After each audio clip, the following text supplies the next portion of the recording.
দিনটা ছিল 30শে জুন, মানে ঠিক জামাই ষষ্ঠীর আগের দিন। এই নিয়ে আমাদের সেকেন্ড জামাই ষষ্ঠী ছিল বাড়িতে, তাই বাবা বেরিয়ে পড়েছিল বাজারের উদ্দেশ্যে। দেখতেই পাচ্ছ, প্রথমে সবজি বাজার করার পর চলে গেছিল সোজা মাছের বাজারে। বাজারটা কোথায় তার উল্লেখ আমি ঠিক করছি না, কারণ যারা বর্ধমানে থাকো নিশ্চয়ই আন্দাজ করতে পারবে। মাছের বাজার শেষ করে আবারও বাবা চলে এসেছিল সবজি বাজারের দিকে, টুকটাক কিছু সবজি কেনাকাটা করতে। আর যা বাইরে গরম ছিল তা আমাকে দেখে তোমরা নিশ্চয়ই বুঝতে পারবে।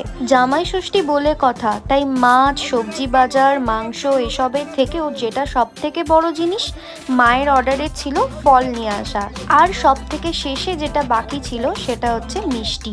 মিষ্টির দোকানে এত ভিড় সেটা আর বলে বোঝানো যাবে না।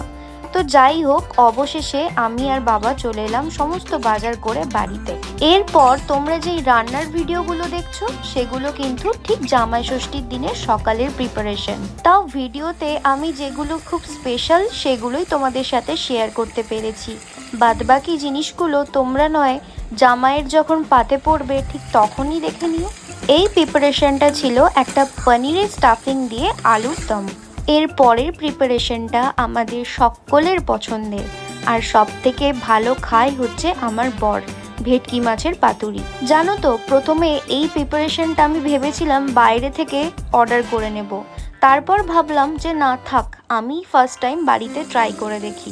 এরপর চলে আসছে চিংড়ি মাছের মালাইকারি। আর জামাই ষষ্ঠী বলে কথা, সেখানে চিংড়ি মাছ থাকবে না সেটা তো হতেই পারে না। তো এরপর আছে আমাদের শো স্টপার মাটন, আর প্রথম পাতে স্টার্টার হিসেবে খাওয়ার জন্য ছিল পমফ্রেট ফ্রাই।